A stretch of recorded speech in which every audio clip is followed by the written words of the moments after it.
ഇന്ന് ബെൽജിയത്തിലെ ഗെൻറ്റ് എന്ന് പറഞ്ഞ സ്ഥലത്തേക്കാണ് ഞങ്ങളുടെ യാത്ര. അപ്പം അവിടുന്ന് ഞങ്ങൾ ട്രെയിൻ പിടിച്ച് വേണം പോകാൻ. ഒരു 50 കിലോമീറ്റേഴ്സ് ഉണ്ട് ബ്രസൽസിൽ നിന്ന്. അവിടുന്ന് ഞങ്ങൾക്ക് അരമണിക്കൂർ നടക്കാനുണ്ട്. അപ്പം ഞങ്ങൾ വിചാരിച്ചു ഒന്ന് നടക്കാമെന്ന് പറഞ്ഞ് ഞങ്ങളിങ്ങനെ നടന്നു പോകുമായിരുന്നു. അപ്പോൾ എല്ലാവർക്കും നമസ്കാരം. ഇന്ന് കുറച്ച് ഗെൻറ്റിലെ കാഴ്ചകൾ കാണാം നമുക്ക്. ഗെൻറ്റ് എന്ന് പറഞ്ഞാൽ ഒരു പോർട്ടായിരുന്നു പണ്ട്. അപ്പോൾ ഒരു ചെറിയ സിറ്റിയാണ്, വളരെ നല്ലൊരു സിറ്റിയാണ്. പിന്നെ ഫേമസ് യൂണിവേഴ്സിറ്റി ഉണ്ട് ഇവിടെ. അപ്പോൾ അങ്ങനെ കുറച്ച് ഫോറിൻ സ്റ്റുഡൻസ് ഒക്കെ ഇവിടെ ഉണ്ട്. പിന്നെ ബെസ്റ്റ് കാര്യം എന്താണെന്ന് വെച്ചാൽ ഒരു സ്ലോ മൂവിങ് സിറ്റിയാണ്. വലിയ തിരക്കൊന്നുമില്ല, അങ്ങനെ ഒരു സിറ്റിയാണ്. അപ്പം ഞങ്ങളിങ്ങനെ നടന്നൊരു കഫേയിൽ കയറി. കഫേയിൽ നിന്ന് കാപ്പി കുടിക്കാമെന്ന് വിചാരിച്ചു. നല്ലൊരു കഫേ ആയിരുന്നു. അവിടെ നിന്നൊരു വീഗൻ എന്തോ ഒരു ഡിഷ് നമ്മൾ വാങ്ങിച്ച് കഴിച്ചു. അങ്ങനെ കാപ്പിയെല്ലാം കുടിച്ച് ഞങ്ങൾ പിന്നെ നടന്നു.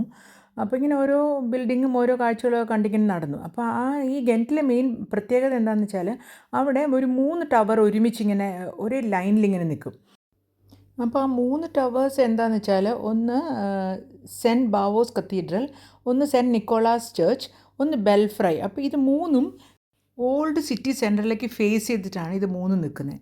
അപ്പോൾ ഈ ഒരു ടവറിൻ്റെ മുകളിൽ ഒരു ഡ്രാഗൺ ഉണ്ട്. ആ ഡ്രാഗണാണ് ഈ ഗെൻറ്റിനെ ഫുൾ പ്രൊട്ടക്റ്റ് ചെയ്യുന്നതെന്നാണ് ഇവർ വിശ്വസിക്കുന്നത്. ഇത് 2 ടവറാണ്. പിന്നെ ഇനി വേറൊരു ടവറും കൂടി ഉണ്ട്. അത് മൂന്നും കൂടി നമുക്ക് ഒരുമിച്ച് ഇങ്ങനെ ലൈനായിട്ട് കാണാൻ പറ്റിയില്ല. കാര്യം എന്ന് വെച്ചാൽ അത് നമ്മൾ താഴെയല്ലേ നിൽക്കുന്നത്. നമുക്ക് മുകളിൽ നിന്ന് എടുക്കുകയാണെങ്കിലോ അല്ലെങ്കിൽ ഒരു ലൈൻ ഒരു പൊസിഷൻ ഉണ്ടാവും, നമുക്കങ്ങനെ അത് കാണാൻ പറ്റിയില്ല. അപ്പോൾ ഇതിൻ്റെ മുകളിലാണ് ആ ഡ്രാഗൺ ഉള്ളതെന്ന് പറഞ്ഞ്. അപ്പോൾ അങ്ങനെ അതൊക്കെ ഞങ്ങൾ കണ്ടു. അപ്പോൾ ഓൾഡ് സിറ്റി സെൻറ്ററിനെയാണ് ഇത് ഫേസ് ചെയ്ത് നിൽക്കുന്നത്. അപ്പോൾ സിറ്റി സെൻറ്ററിൻ്റെയും ഭാഗത്ത് വന്നു നമ്മൾ. അപ്പോൾ അവിടെ വെച്ചാൽ നിറച്ച് സൈക്കിൾ എന്ന് വെച്ചാൽ കുറേ സൈക്കിൾ. അപ്പം ഇവിടുത്തെ ആൾക്കാർ അധികവും സൈക്കിളാണ് യൂസ് ചെയ്യുക. അപ്പം പബ്ലിക് ട്രാൻസ്പോർട്ട് ഉണ്ട്, എന്നാലും മുഴുവൻ സൈക്കിൾ യൂസ് ചെയ്യാൻ ഇഷ്ടപ്പെടുന്ന ആൾക്കാർ. ആംസ്റ്റർഡാമിലെ കാര്യം പറഞ്ഞ പോലെ ഇവിടെയും എല്ലാവരും സൈക്കിളാണ് യൂസ് ചെയ്യുന്നത്. അപ്പോൾ സൈക്കിൾ പാർക്ക് ചെയ്യാനുള്ള നല്ല സൗകര്യങ്ങളൊക്കെ ഉണ്ട്. അപ്പോൾ ഫുട്പാത്തിൻ്റെ സൈഡിൽ ഒരു റെഡ് കളറിൽ ടൈൽസ് അവർ ഇതാക്കിയിട്ടുണ്ട്. ആ സൈഡിൽ ആണ് സൈക്കിൾ പോകാൻ പറ്റുന്നത്. അപ്പോൾ നമ്മൾ നടക്കുമ്പോൾ ഈ ഇപ്പുറത്തേക്ക് നീങ്ങി നടക്കണം. അതുപോലെ അവിടെ സൈക്കിൾ ഇങ്ങനെ ഇടയ്ക്കിടയ്ക്ക് ഓരോരോ സ്ഥലങ്ങളിൽ സൈക്കിൾ പാർക്ക് ചെയ്യാൻ, സൈക്കിൾ കവർ ചെയ്തിട്ടുള്ള സൈക്കിൾ, അങ്ങനെ ഡിഫറെൻ്റ് ആയിട്ട് ഒരു ടൈപ്പ് ഓഫ് സൈക്കിളൊക്കെ കണ്ടു. പിന്നെ വീൽ ചെയർ ഉള്ള ആൾക്കാർക്കാണെങ്കിലും വീൽ ചെയർ ഫ്രണ്ട്ലി ആണ്. അപ്പോൾ ബസ്സിലാണെങ്കിലും ട്രാമിലാണെങ്കിലും വീൽ ചെയറിൽ വരുന്ന ആൾക്കാർക്ക് ഒരു പ്രശ്നവുമില്ല. പിന്നെ ഇവർ പെറ്റ്സിനെ കൊണ്ടുവരും, സൈക്കിൾ കയറ്റും, ഇതെല്ലാം ബസ്സിൽ കയറ്റാം, ഒരു പ്രശ്നമില്ല, ആർക്കും ഒരു പ്രോബ്ലം ഇല്ല.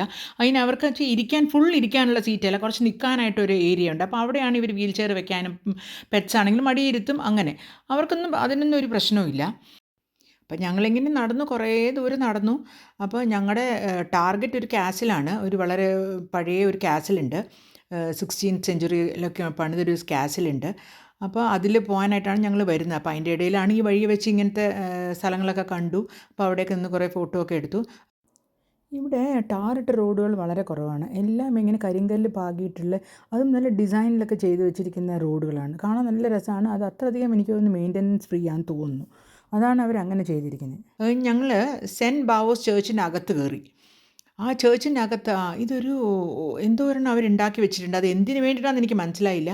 എന്തൊരു ഭംഗി എൻ്റെ ആർക്കിടെക്ചറും, അതിങ്ങനെ നമുക്ക് നോക്കിക്കൊണ്ടിരിക്കാൻ പറ്റും. അത് എന്തോ ഒരു പേർപ്പസിനാണത്, എന്താണെന്ന് മനസ്സിലായില്ല. നല്ല ഭംഗിയുള്ള ഒരു സ്റ്റാച്യു. അതിനകത്ത് കുറേ പേരിങ്ങനെ പിടിച്ചുകൊണ്ട് ഒരു കുരിശൊക്കെ പിടിച്ച്, എന്താണെന്ന് മനസ്സിലായില്ല. ഈ ഗെൻറ്റ് ഗ്രാഫിറ്റി പെയിൻറ്റിങ്സിന് വളരെ ഫേമസ് ആണ്. അപ്പം ഞങ്ങളിങ്ങനെ അറിയാണ്ട് ഞങ്ങൾ അറിഞ്ഞൂടായിരുന്നു ഇങ്ങനൊരു ഇതുണ്ടെന്ന്. ഞങ്ങളിങ്ങനെ നടന്നു വന്നപ്പോഴത്തേക്കും ഒരു ചെറിയൊരു പാസേജ്, ആ പാസേജ് അങ്ങനെ 2 പാസേജ് കണ്ടു. ഫുൾ ഗ്രാഫിറ്റി പെയിൻറ്റിങ്സ് ആണ് അതിൻ്റെ അകത്ത്. വളരെ നല്ല ഭംഗിയുള്ള ഒരു സ്ഥലമായിരുന്നു. അപ്പോൾ ഞാനതാ ഇങ്ങനെ എടുത്തത്. അത് കഴിഞ്ഞ് ഞങ്ങളിങ്ങനെ പുറത്തിറങ്ങിയപ്പോഴത്തേക്കും കാസിലിൻ്റെ അവിടെ എത്തി. ഞങ്ങൾ ഉച്ചയ്ക്ക് ശേഷം ഒരു ബോട്ട് റൈഡിന് ടിക്കറ്റ് എടുത്തിരുന്നു. അപ്പോൾ അത് കാരണം കാസിലിനകത്ത് കയറി കഴിഞ്ഞാൽ അതിന് സമയം ഉണ്ടാവില്ല എന്ന് വിചാരിച്ചിട്ട് നമുക്ക് കാസിലിൽ കയറാൻ പറ്റിയില്ല. ഞങ്ങളവിടെ പുറത്തൊക്കെ ഒന്ന് ചുറ്റി കറങ്ങിയിട്ട് വന്നു. കാര്യം അകത്ത് കയറി കഴിഞ്ഞാൽ എന്തായാലും 1 മണിക്കൂർ 1.5 മണിക്കൂർ എടുക്കും. അപ്പോൾ അത് കാരണം ഞങ്ങൾക്ക് കയറാൻ പറ്റിയില്ല. ശരിക്കും പറയുകയാണെങ്കിൽ ഏറ്റവും ബെസ്റ്റ് നമ്മൾ ഗെൻറ്റിൽ താമസിക്കുക, എന്നിട്ട് ബ്രസൽസിലേക്ക് പോയിട്ട് അവിടെ ബ്രസൽസ് കണ്ടിട്ട് വരിക. എന്നിട്ട് ഗെൻറ്റിൽ നിന്ന് തന്നെ ബ്രൂക്സ് പറഞ്ഞ് വേറൊരു നല്ല സ്ഥലമുണ്ട്. ഉണ്ട്. അതും 50 കിലോമീറ്റേഴ്സ് ഫ്രം ഗെൻറ്റാണ്. അപ്പോൾ അവിടേക്കും പോവാം നമുക്ക്. അതും ഒരു നല്ല സ്ഥലമാണ്. പിന്നെ ഈ ഒരു ഏരിയ എന്ന് പറയുന്നത് അത്ര ടൂറിസ്റ്റി ഒന്നും അല്ല. അപ്പോൾ നമുക്ക് ഒരു നല്ല ഒരു സ്ഥലമാണ്. വളരെ തിരക്കൊന്നും അങ്ങനെ ഫീൽ ആവില്ല. അപ്പോൾ അതൊക്കെ നമുക്കിതൊക്കെ എൻജോയ് ചെയ്ത് ഒരു ബോട്ട് റൈഡ് ഒരു ദിവസം കാസിലൊക്കെ കണ്ടുപോകാം. അപ്പോൾ ആരെങ്കിലുമൊക്കെ ഇതുപോലെ ബെൽജിയത്തിലേക്ക് വരാൻ ഉദ്ദേശിക്കുന്നുണ്ടെങ്കിൽ ബ്രസൽസിൽ താമസിക്കാതെ ഒന്നുമില്ലെങ്കിൽ ബ്രൂക്സ് അല്ലാന്നുണ്ടെങ്കിൽ ഗെൻറ്റിൽ താമസിക്കുകയാണ് ഏറ്റവും നല്ല ഒരു ഓപ്ഷൻ എനിക്ക് തോന്നുന്നു. അപ്പം അങ്ങനെ ഞങ്ങൾ ഇനിയിപ്പോൾ ഉച്ചയ്ക്ക് ബോട്ട് റൈഡിന് പോവുകയാണ്. അപ്പം ബോട്ട് റൈഡുമായിട്ട് നാളെ ഞാൻ വരാം. അതുവരെ ബൈ.